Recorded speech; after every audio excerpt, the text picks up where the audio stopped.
10వ తరగతి పరీక్షల్లో కుమారుడికి 500కు పైగా మార్కులు వస్తే ఆ తల్లి మురిసిపోయింది. ఎదుగుతున్న బిడ్డ ఎక్కడ దారి తప్పుతాడోనని కళ్ళల్లో పెట్టుకుని కాపాడుకుంది.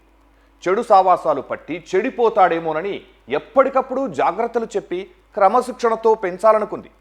కుమారుడి బాగు కోసం ఆ తల్లి తీసుకున్న అతి జాగ్రత్తలే ఆమె పాలిట శాపంగా మారాయి. కన్న తల్లి ప్రేమను గుర్తించలేక గుడ్డివాడైన ఆ కుమారుడు ఎలాంటి ఘాతుకానికి పాల్పడ్డాడు? అతనికి సాయం చేసిందెవరు? స్నేహితుడి సాయంతో ఆ కుర్రాడు ఏం చేశాడు?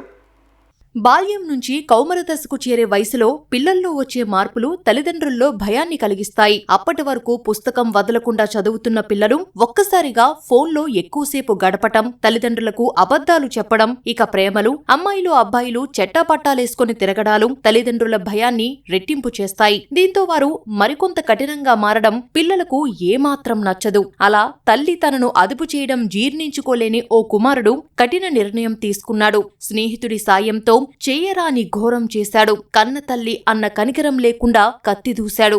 అమ్మపై ఏమాత్రం అభిమానం లేకుండా హంతకుడిగా మారాడు.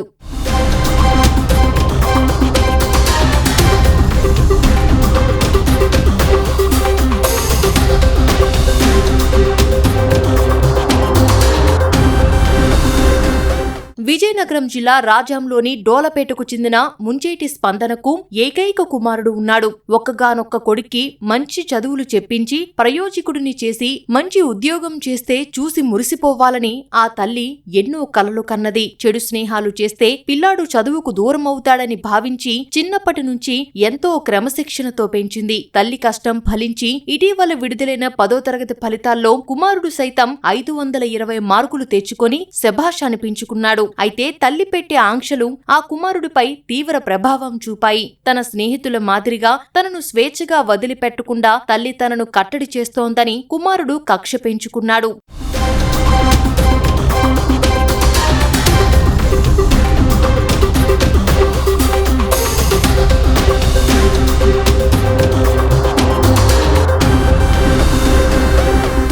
తల్లి తనను కట్టడి చేయడం నచ్చని ఆ బాలుడు ఈ విషయాన్ని తన స్నేహితుడు ఇంటర్ చదువుతున్న మరో బాలుడితో పంచుకున్నాడు. అతని ఇంట్లో పరిస్థితుల కారణంగా ముంబై వెళ్లి మాఫియాలో చేరాలని ఆ బాలుడు కలలు కంటుండేవాడు. మన ఇష్టాయిష్టాలు ఇంట్లో వాళ్లకు అవసరం లేదని, అందుకే వారు కూడా మనకు వద్దని స్నేహితుడు చెప్పడంతో తల్లిని చంపాలని బాలుడు అనుకున్నాడు. దీనికి స్నేహితుడు సాయం చేస్తానని చెప్పడంతో ఇద్దరూ కలిసి పథకం వేశారు. స్పందన ఇంట్లో లేని సమయంలో స్నేహితుడిని పిలిచి ఇంట్లో దాచిపెట్టిన బాలుడు ఆమె ఇంటికి తిరిగి రాగానే ఒక్కసారిగా ఇద్దరూ కలిసి మూకుమ్మడిగా ఆమెపై దాడి చేశారు. కత్తితో విచక్షణారహితంగా పొడిచారు. తల్లి ఒంటిపై 16 కత్తిపోట్లు ఉన్నాయంటే ఆమెపై ఆ బాలుడు ఎంత కక్ష పెంచుకున్నాడో అర్థమవుతుంది. తల్లిని హతమార్చిన తర్వాత ఇంట్లో ఉన్న 5.5 తులాల బంగారం, డబ్బు తీసుకుని స్నేహితుడితో కలిసి ముంబై పారిపోయాడు.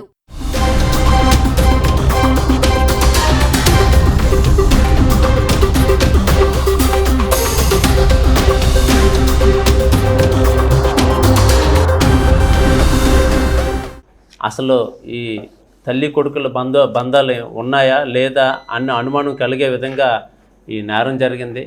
ఆ చనిపోయిన ఆమె కొడుకు 10th క్లాస్ చదువుతూ ఉన్నాడు. మొన్నే పరీక్షలు రాశాడు. 525 మార్కులు కూడా వచ్చాయి.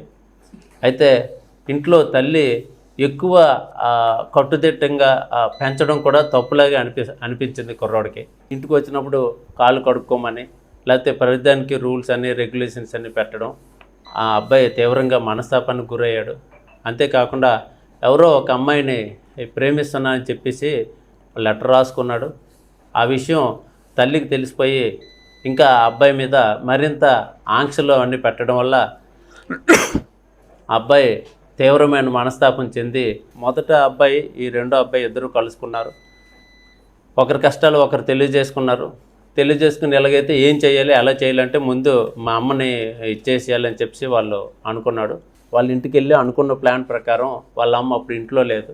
ఇంటర్ చదివిన అబ్బాయి బాత్రూంలో దాక్కొని ఉన్నాడు. వీళ్ళ అమ్మ రాగానే అక్కడ ఇద్దరు దాడి చేశారు. ఇద్దరు దాడి చేసి ఇంకా చనిపోయింది అని అనుకున్నారు. కానీ అందులో చిన్న కదలికలు రావడంతో ఇద్దరు మళ్ళీ ఇంట్లో ఉన్న ఈ క్రైమ్ వెపన్స్ తీసుకొని ఇద్దరు ఆ కత్తులతో ఆవిడ మీద దాడి చేసి అక్కడే ఉన్న బాత్రూంలో రక్తాన్ని అదంతా కడిగేసి చీరలో చుట్టేసి ఇంటి పెరల్లోనే చెరువు ఉంది. ఆ చెరువు దగ్గర పడేశారు ఇద్దరు. వాళ్ళిద్దరూ ఇంట్లో ఉన్న 9.5 తులాల బంగారం, 5,000 క్యాష్ తీసుకొని వెళ్ళిపోయారు. స్పందన హత్య జరిగిన రోజు నుంచే ఆమె కుమారుడితో పాటు స్థానిక మారుతీనగర్కు చెందిన మరో బాలుడు సైతం కనిపించకుండా పోవడంతో పోలీసులు ఆ దిశగా దర్యాప్తు చేపట్టారు. తొలుత ముంబై పారిపోయిన ఇద్దరు బాలురు మళ్లీ తిరిగి విశాఖ, పలాస వచ్చినట్లు గుర్తించారు. అనంతరం తిరుపతిలో ఉన్నట్లు తెలుసుకొని అరెస్టు చేశారు. వారు చెప్పిన విషయాలు విని పోలీసులే షాక్ తిన్నారు. స్పందన కుమారుడు ఇటీవల స్కూల్లో ఓ అమ్మాయికి లవ్ లెటర్ రాశాడని తెలిసి తల్లి గట్టిగా మందలించింది. అప్పటి నుంచి కొడుకు కదలికలపై ఓ కన్ను వేసి ఉంచి మరింత జాగ్రత్తలు చెప్పేది. ఇవన్నీ నచ్చని ఆ బాలుడు స్నేహితుడితో కలిసి ఏకంగా కన్నతల్లినే కడతీర్చాడు.